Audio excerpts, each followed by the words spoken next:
What's going on, guys? Nemesis here, and today we got a new video. I'm gonna be showing some replays, some Pekka Brisbane. We kind of pushed up a little bit. We're 507 right now. Nothing too crazy, but we did get a really nice push. So we're gonna show you some replays. Please make sure to like and subscribe. It would really help me out. And let's get straight into it. Okay, so we got our first game against Killer. He's going to be playing the Royal Giant Queen Cycle deck. This deck's really popular right now. It's kind of like another like Hogs, but the Hogs version is way more popular than this deck. But if you were to go against RG, you're gonna see a lot of this like Queen stuff in it. So he's gonna kick things off with the Mega Minion. I'm gonna kick things off with the Bandit in the back left corner. Just doing that so the Mega Minion doesn't kill my bandits. I'm gonna go for a zap right there just to make sure I kill that Electro Spirit and DPS down that Fisherman a lot. Make sure he doesn't get any counter push with it. We're just going to be chilling here to see what he wants to do a little bit. Play my Ghost in the corner. This matchup more so goes like, you want to spam him a lot, but you want to make sure you have a good elixir advantage first. You know, you can't like spam him when you're down a lot of elixir because you're just going to lose at that point. We're just going to take the Fireball. We kind of messed our timing up a little bit with that Fireball not hitting the Dark Prince, but the Dark Prince shield itself. So that was a little bit of a misplay, but it's not the end of the world. It's gonna be chilling here. I could have taken a zap, but I kind of wanted just to save more elixir for a push again. But it wouldn't have been bad either if I just zapped his Mega Minion. So we're gonna take a Battle Ram in the back side, and he's gonna Cycle Log, which is fine. I'm just gonna play a Ghost right here in the top left corner and just kind of force him to play some defense here. I'm gonna Magic Archer high just so I can DPS down his Fisherman. And at this point, I actually forgot he had Mega Minions, so that was kind of not the greatest Magic Archer by me, but with that being said, I'm just going to take Electro Wizard in the middle just to DPS down that Mega Minion and the Dark Prince at the same time, get some really good defense. But yeah, so I'm going to play this Bandit here just due to the fact that he had no Fisherman and no Dark Prince in rotation, so if I play that Bandit, it's going to force a really awkward defense out, like forcing the Queen out like that. Now I don't need to worry about it for a little bit. We're chilling here.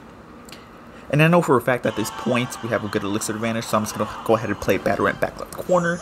And then I'm immediately just going to pressure opposite lane as well with the Ghost.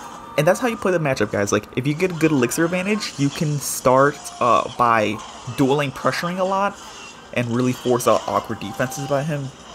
I kind of messed up again here with, like, actually no I didn't. I took the shield off right there, so that's fine. I'm just going to take a Bandit right here just to defend against that Fisherman so it doesn't get any damage. It's gonna be chilling, but just like that, you like if they cycle the Dark Prince or anything, play opposite lane, be really aggressive in this matchup because they don't have anything big like a Pekka or Mega Knight where they can punish you for being really aggressive like that. So you can be very aggressive and take control. One important thing to note that in this matchup, you like if you take a lot of damage in single elixir with being said like not playing proper defense or anything. Oh, and check this out. So he's going to go for an RG here. And I'm just going to go for a Magic Archer in the middle just to snipe away at the Queen. And I'm going to play the Bandit as well. Just to DPS down that RG. And then that was a pretty solid defense. I think it could have been maybe better, but I'm not too sure.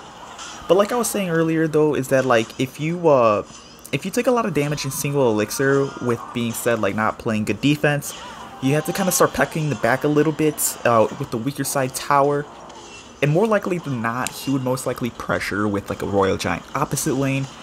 Oh, I took the Fireball there too, just so he might have popped the Queen ability, and I want as much health on the Pekka as possible. So yeah, we're kind of just chilling here. Take the zap on the Fisherman. This DPS everything down. It's very, very, very important to take his Fishermans out on defense, because if he has a really healthy Fisherman on defense and it survives, that's where it could get a really awkward on the defense, because we'll probably just RG in front and stuff like that. We're gonna Battle Ram to protect against the Dark Prince, the Fireball on top of the Archer Queen, so we're kind of just vibing here. We kind of had this game secured in a sense, but not 100%. And this is what I was saying, his Fisherman's still pretty healthy, so I want to make sure like I try to kill that thing as quick as I can. I'm gonna cycle the Ghost just to play some quick pressure. Let's see here. Take a Magic Archer in the middle. I'm always playing my Magic Archers in the middle to avoid giving him any kinds of spell value for my towers. So there's the Fireball. I'm going to take a Ghost. I'm going to play the Ghost pretty early just due to the fact that if he wants to place ability, he's gonna have to place ability early, and it's gonna pretty much deem his Archer Queen useless. Play Pekka high just to DPS that thing down, and immediately take a fireball to nuke everything. This game got really close at the end, but I played my Magic Archer. And this actually, that play wasn't actually intentional. Like, that was actually kind of on accident, where my Pekka pushed the Magic Archer. And that really helped me out, get a good damage lead at the end. So, really, really well played by us. Let's jump to the next one. Okay, we got our next game here against OVA Jonah. He's a very, very talented player. Like, amazing finishes, really good player. He's going to be playing the Royal Hog stack, you know, with the Queen and stuff like that. It's kind of like the brother of the RG deck. Essentially, they're kind of similar, except this one's a lot better, I would say, because it has like cannons and stuff, so you could like quick cycle cannons and deliveries. It's really hard to break through. So he's gonna go for a Hog's first play. I'm just gonna go for a Ghost. I'm immediately gonna Pekka just due to the fact that he has like really no pressure cards beside his Fire Spirit. It's okay to like if he does Fire Spirit, it's okay to just like use bandits and stuff on them, because like he doesn't have any like big tanks like Mega Knights or Pekkas or stuff like that to like really like take advantage of his elixir, and like his only like main DPS card is his like his Royal Hog, so you could always fireball it if need be. He's gonna go for a Queen. I'm just gonna go for a fireball on the 2 pigs and the Queen, and then immediately just Royal Ghost the other lane, because I know 2 pigs alone will do so much damage, so you always want to make sure you just try to take that out. Bandit gets a really nice connection there, does 800 damage. So kind of just chilling here, vibing. See what he wants to do. I'm gonna take a zap on top of those skeletons, just to get some quick damage. Really good play by us. He does another really good play here too, because I was kind of low on elixir, and I'm just gonna play the bandit. And with that being said, since I had to play both my troops same lane, he's gonna get I think a good delivery off and stuff like that. So let's see here. Oh, he doesn't go for delivery. I thought he would go for a delivery. He plays Queen instead. That was actually pretty weird. So I think that was a pretty bad misplay on his end. I'm gonna go for a Magic Archer, and he did another misplay there too. Like, I played my Magic Archer pretty early, just due to the fact that if he did want to use his ability, he was gonna have to use it really early, and just gonna pretty much get no value out of it. So he's gonna go for a pigs there. So I'm just gonna go for a Ghost Fireball on top of that, just to get no damage. And immediately after, I think I'm just gonna Pekka, because he's really low on elixir and he has no win con in cycle, so it's a pretty safe Pekka. And this is what I was saying earlier, like, you could bandit on top of this, because you're gonna pretty much you're not gonna like suffer any consequences for playing more elixir. You're gonna just chill and play opposite lane here, play battle. I like to play battle lanes in the back like that, just to make big dual lane pushes on this guy.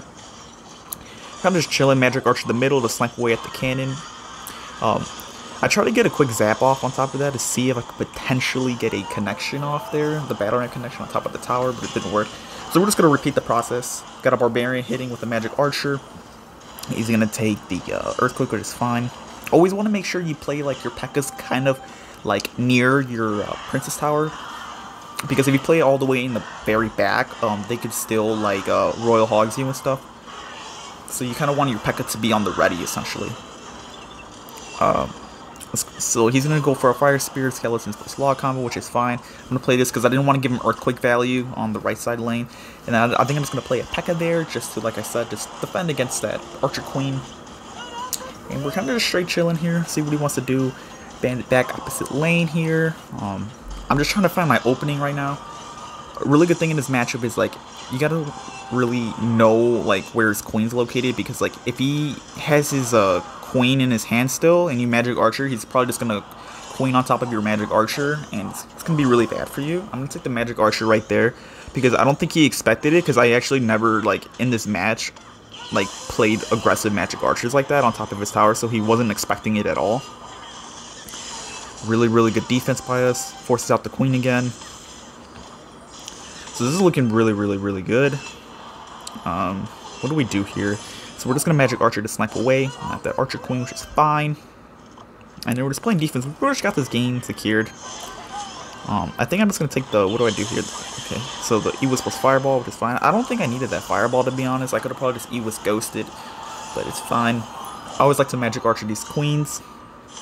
And we're sitting pretty, you know. I think we're just going to take the Bandit so it doesn't get any chip damage. And at this point, I think we're just going to, like, Fireball him or something like that. Okay, yeah, we're going to Pekka here. It's fine. Let's see what he does here. Batter in the back. He's gonna pop the ability, which is fine. He was there. Goes on top. And at that point, since we had a clean defense, we definitely fireball here. And then we're just gonna quickly cycle back. We're gonna cycle our magic archers and stuff like that, and goes all our AoE damage to make sure these pigs don't get any kind of connection on the tower. And that's gonna be game number 2. We played that super well. Really good game against Jonah. So let's go on to the final match. Okay, so we got our final game here against Fidel from Revelation Star. He's going to be playing Graveyard. Really tough matchup, but he has Mega Minion instead of Ice Wizard, so I don't know exactly like how much better or worse it is for me. So he's gonna go for a Tombstone. I'm just gonna take a Fireball. I really like to Fireball the Tombstones just to get it out the way, and you're gonna get some quick chip damage. But I kind of messed up there. I messed up my Fireball by not hitting the tower, but it is what it is, you know. I'm gonna be chilling there. I was gonna put my Magic Archer there, but I saw my tower was already hitting the Mega Minion, so there's really no need to at the point. But I'm just gonna play my Battle Ram like kind of right next to the Ghost, just due to the fact that if he had Tornado and stuff, he won't be able to get a good Nado off on top of the King and stuff like that. So he has the Valkyrie and the Baby Dragon, and I knew at this point this is definitely Graveyard. So he's gonna take a really aggressive poison there. I don't think that was the greatest poisons. I think it would have been better, honestly, for him just to Nado it in, but it is what it is. So at this point, knowing that he has no Valkyrie and Baby Dragon in cycle, which is like his main card for defense and stuff like that, I'm just gonna go ahead and spam him like really aggressively here because he just is really not the best hand. So I'm just gonna spam him everything I got, try to use this bandit to protect my Magic Archer as much as I possibly can, and that was very successful. Got a really good push off, and we essentially got this game secured. And what I like to do in these type of scenarios where I have a big like lead, I don't like to like really do anything much anymore. Just play defense, because if I play any Pekkas in the back, there's a potential like, I mean, I'm gonna play this at the bridge just to block, you know. But if I played anything in the back like a Pekka, he could potentially take my tower and stuff like that. So literally, this is all just about playing defense for the last minute. And we're kind of just chilling here. At this point, he has the Baby Dragon plus the Mega Minion. I'm just gonna go ahead and take the Fireball. I didn't want to like play anything else. I kind of want to save my troops just in case for his like future graveyard pushes and stuff like that. He only has a couple more time to do a graveyard push anyway, so let's see what he does here. He's gonna go for a Valkyrie, and then he's gonna go for a Graveyard. I'm gonna Magic Archer the back. When you're defending graveyards, you always want to like Magic Archer the back, or just like the tile above like your King Tower, just due to the fact that he needs to be really precise with his placements and stuff like that, and like kind of, you know, doesn't give too much poison value essentially. So those are like the key placements for your Magic Archer.